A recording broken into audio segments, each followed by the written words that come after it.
Hello everyone, welcome back to my channel. आज इस video में हम साइकोलॉजी का नेक्स्ट टॉपिक डील करेंगे, जो कि यहाँ पे ऑलरेडी मैंने लिख दिया हुआ है। ओके, तो आज का हमारा टॉपिक है रिलेशनशिप विद अदर सब्जेक्ट्स। ठीक है, psychologies relationship with other subjects, मतलब साइकोलॉजी का रिलेशनशिप क्या है विद अदर सब्जेक्ट्स। हम साइकोलॉजी दूसरे सब्जेक्ट्स में कैसे रिलेट करके पढ़ रहे हैं। ओके, तो यहाँ पे मैंने कुछ पॉइंट्स लिखे हैं। जरूरी नहीं है कि यही सिर्फ पॉइंट्स हैं, इससे ज्यादा भी हैं, और भी ज्यादा पॉइंट्स हैं, पर मैंने यहाँ पे जो मेन है वो 4 पॉइंट्स लिए हैं। अ, पहला अगर मैं बात करूं पॉइंट का, तो दिस इज बायोलॉजी। हमने पढ़ा है बायोलॉजी, और यहाँ अभी हम ये पढ़ेंगे कि साइकोलॉजी और बायोलॉजी में क्या रिलेशन है, ये हम आज इस वीडियो में पढ़ेंगे। ओके, तो यहाँ पे मैंने ऑलरेडी लिखा है, आप देख सकते हैं। Psychology is deeply linked with biology through the study of the brain, nervous system, hormones and genetics। ठीक है, तो बेसिकली बायोलॉजी में जब हम बात कर रहे हैं तो हम देख रहे हैं कि साइकोलॉजी और बायोलॉजी में क्या लिंक है, और वो लिंक हम कैसे ढूंढ रहे हैं। वो हम जब हम स्टडी करते हैं ब्रेन की, नर्वस सिस्टम की, हॉर्मोन्स की और जेनेटिक्स की, तो वो लिंक हमें समझ में आता है। आगे जाके आप पढ़ेंगे कि relationship between body and mind. ठीक है, तो ये हम एक इन डेप्थ पढ़ते हैं कि बॉडी और माइंड का रिलेशनशिप क्या है। अगर आपका माइंड डिस्टर्ब्ड है, अगर किसी का भी माइंड डिस्टर्ब्ड है, तो उसकी बॉडी पे क्या इम्पैक्ट पड़ता है। मीनवाइल अगर उसकी बॉडी सही नहीं है, एज एन डिजीज है, कोई इंजरी हुई है, तो उससे आपके मूड पे और आपके माइंड पे क्या इफेक्ट पड़ता है, वो भी हम इन डिटेल पढ़ेंगे। तो वो पढ़ने के लिए हमें किस चीज की जरूरत होती है, दोनों के नॉलेज की जरूरत होती है, कि साइकोलॉजी और बायोलॉजी, ठीक है, इन दोनों की नॉलेज हमें होना जरूरी है। ओके, तो यहाँ पे हमने एग्जाम्पल लिखा है बायोसाइकोलॉजी। ठीक है, अब बायोसाइकोलॉजी एक ऐसा सब्जेक्ट है जो कि एग्जामिन करता है how brain injuries affect behaviour और हाउ न्यूरोट्रांसमीटर इन्फ्लुएंस मूड। ठीक है, तो मैंने जैसा बोला कि बायोलॉजी और साइकोलॉजी को अगर हम जोड़ दें तो हमें पता लगता है कि किसी को भी डिसऑर्डर है कोई भी, या किसी को इंजरी हुई है, तो उसके वजह से उसके मूड पे क्या इफेक्ट पड़ता है। बहुत डिप्रेस्ड फील करते हैं। सपोज अगर मुझे फीवर हो गया या मुझे कोई क्रोनिक इलनेस हो गई है, तो मैं बहुत ज्यादा डिप्रेस्ड फील करूंगी कि वाई मी, मुझे इतना पेन हो रहा है, कहीं बाहर जाने का मन नहीं करता है, एक्साइटेड फील करने का मन नहीं करता है कि अरे ठीक है शॉपिंग के लिए जाएंगे, घूमने जाएंगे, कुछ भी अच्छा नहीं लगता है जब हमारी तबीयत खराब होती है। तो वो रिलेशन जो है वही हम यहाँ पे समझने की कोशिश कर रहे हैं। तो उस सब्जेक्ट को हम क्या बोल रहे हैं, बायो साइकोलॉजी। बायो साइकोलॉजी, ठीक है। ओके, अब यहाँ पे लिखा हुआ है हाउ ब्रेन इंजरीज। सपोज कोई भी ब्रेन इंजरी है, ओके, आपने कॉमनली मूवीज में बहुत ज्यादा देखा होगा कि ब्रेन इंजरी हुई और वो मतलब उनको एमनीशिया हो जाता है। एमनीशिया एज इन यादाश्त चली जाती है ना, भूल जाते हैं। तो उसके वजह से उनके बिहेवियरल पैटर्न में भी चेंजेस आते हैं। अगर किसी को कुछ भी याद नहीं है कि ये पर्टिकुलर एक्सीडेंट कैसे हुआ या फिर एक्सीडेंट के बाद क्या हुआ, तो वो जो नेगेटिविटी होगी वो उनके पर्सनालिटी में, बिहेवियर में शो होना शुरू हो जाता है। बिकॉज उनको बहुत कंफ्यूजन रहती है कि क्या हुआ एग्जैक्टली, कौन मेरा सगा है कौन नहीं है, और भी चीजें। डिप्रेशन बहुत कॉमन है।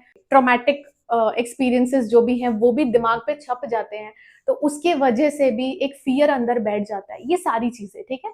ओके, अगर नेक्स्ट बात करूं मैं, तो यहाँ लिखा हुआ है न्यूरोट्रांसमीटर इन्फ्लुएंस मूड। ठीक है, तो इन डिटेल हम आगे पढ़ेंगे कि ऐसे कौन कौन से न्यूरोट्रांसमीटर्स हैं जो कि हमारे मूड को स्टेबलाइज करती हैं। ठीक है, जैसे मैं यहाँ पे 2 एग्जांपल दे देती हूँ।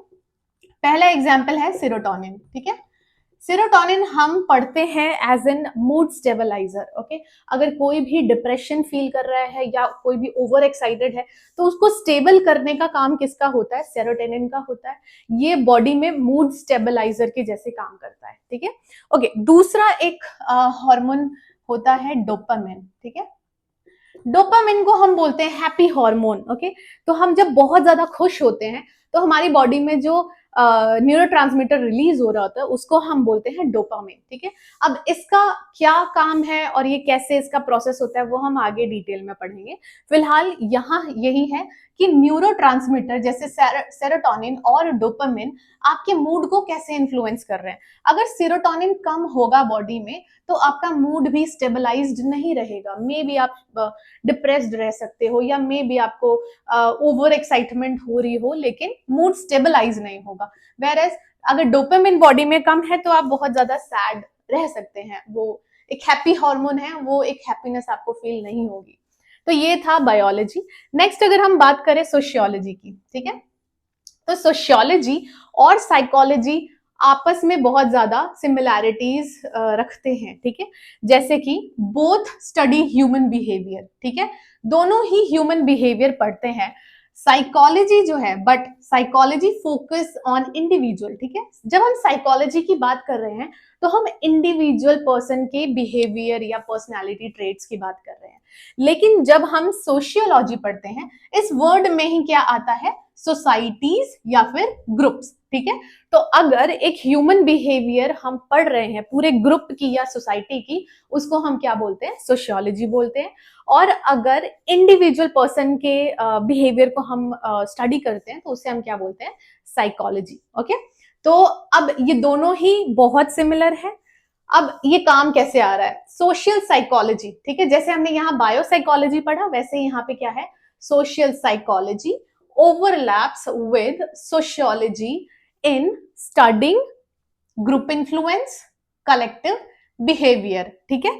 तो अब ये दोनों को अगर हम ज्वाइन कर देंगे सब्जेक्ट को, तो ये क्या हमें पढ़ने में हेल्प करेगा, एक हमें इंडिविजुअल का बिहेवियर बताता है, एक हमें पूरी सोसाइटी के बिहेवियर का बताता है। अगर हम दोनों को जोड़ देंगे तो हमें पता लगेगा कि जो भी ग्रुप में जितने लोग भी हैं उनका एक क्या एजेंडा है, क्या प्रोपेगेंडा है, या फिर उनका ग्रुप इन्फ्लुएंस कैसा पड़ रहा है, एक इंडिविजुअल का पूरे ग्रुप पे क्या इन्फ्लुएंस पड़ता है, पूरे ग्रुप का एक इंडिविजुअल पे क्या इन्फ्लुएंस पड़ता है, फिर उनका कलेक्टिव बिहेवियर कैसा है, इसको हम अच्छे से स्टडी कर पाएंगे।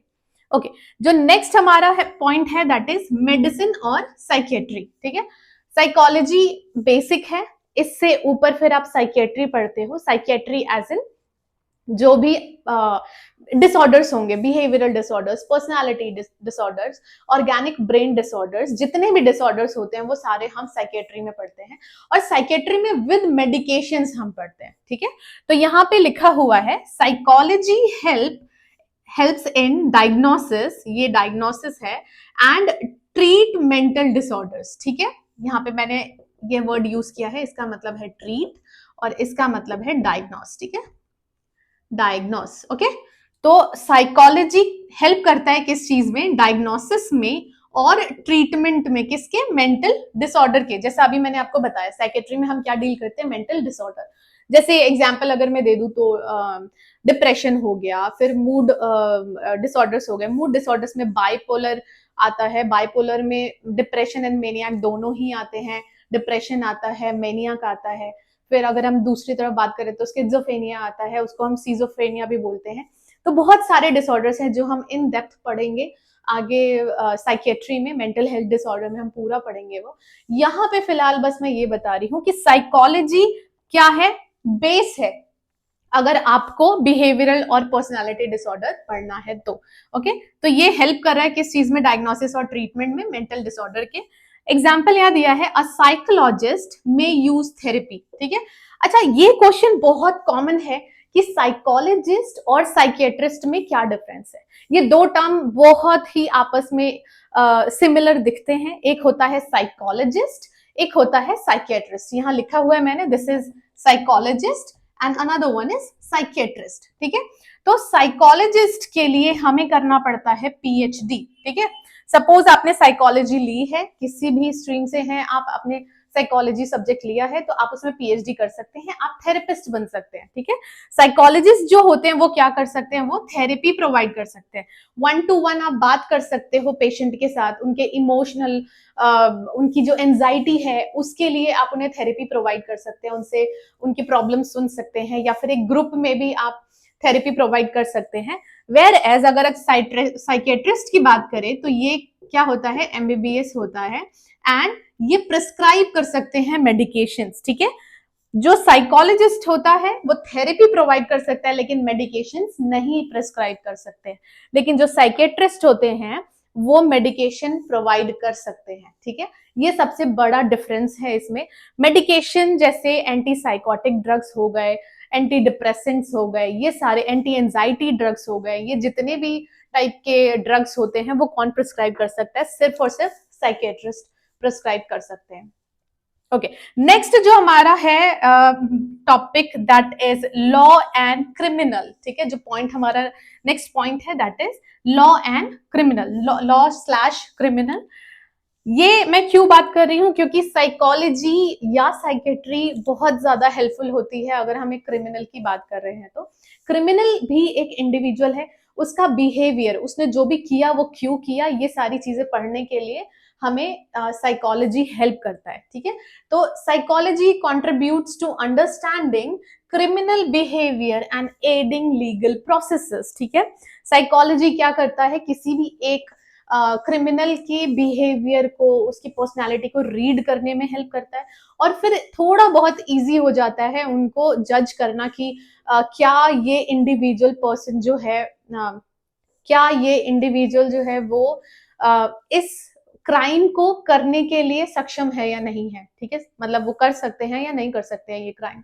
तो इसका एक असेसमेंट होता है पूरा, जो साइकेट्रिस्ट होते हैं उनसे एक पूरा सेशन किया जाता है क्रिमिनल का, कुछ क्वेश्चंस पूछे जाते हैं। ये जुवेनाइल में भी होता है, एडल्ट्स के लिए भी होता है। और अगर मेंटली हेल्दी वो पर्सन है और पता लग जाता है कि हाँ उसकी जो मेंटल मतलब चीजें हैं, वो जो सोच रखते हैं वो क्राइम को अंजाम दे सकते हैं, तो उन्हें उस अकॉर्डिंग उन्हें पनिशमेंट दी जाती है।